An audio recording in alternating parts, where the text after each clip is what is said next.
Quelques salons de grands hôtels, mais aujourd'hui une nouvelle génération de barmen ont décidé de renouer avec la tradition des cocktails. Alors à quoi ressemble cette nouvelle tendance?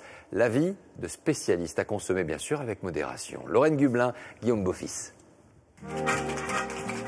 C'est un petit coin de Bordeaux qui vit désormais au rythme des shakers.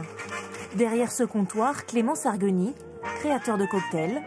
Chez lui, pas de grands classiques, mais des mélanges aux saveurs inconnues du grand public.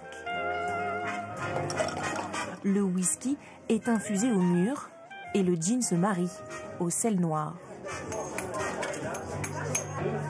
En fait, c'est pas mal citronné et là, c'est à base de rhum et du Jamaican pepper, ça donne pas mal. Je suis pas spécialiste, mais c'est pas mal. C'est vraiment des cocktails qu'on trouve pas dans le bar du coin. C'est pas comme un mojito ou quelque chose qui est beaucoup plus traditionnel qu'on trouve partout. C'est moins sucré que ce que j'ai bu avant. Effectivement, on sent la différence. On sent que le produit est quand même de très bonne qualité.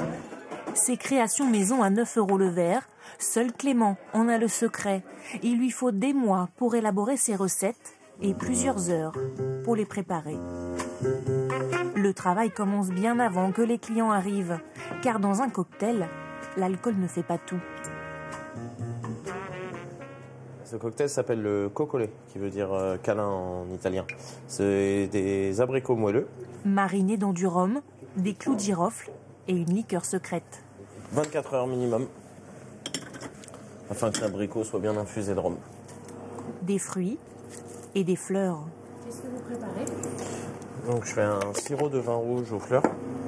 Lavande, boutons de rose et hibiscus, la base d'une de ces préparations. C'est assez marrant de mélanger ce côté un peu cuisine avec le bar. C'est ça qui m'intéresse beaucoup, on va dire. C'est prêt pour ce soir. Un engouement récent pour une vieille tradition.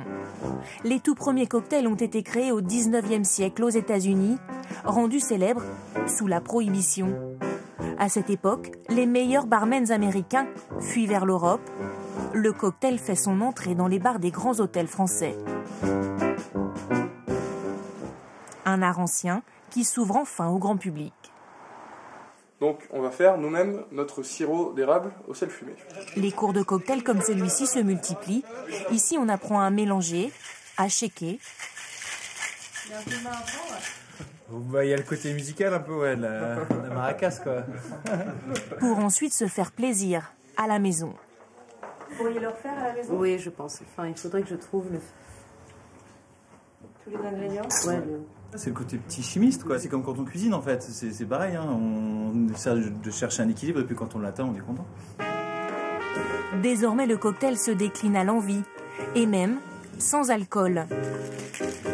Sandrine Oudré-Grégoire en a fait sa spécialité. Sous nos yeux, elle mélange sirop d'épices, basilic, soda au gingembre et ajoute sa touche finale, un légume, dans son cocktail. Alors là, vous avez des glaçons au jus de concombre frais. Le cocktail, maintenant, c'est consommer mieux, c'est-à-dire peut-être en plus petite quantité, plus raisonnablement, mais des produits de grande qualité. Le cocktail traditionnel fait recette. Chaque semaine en France, un nouveau bar ouvre ses portes.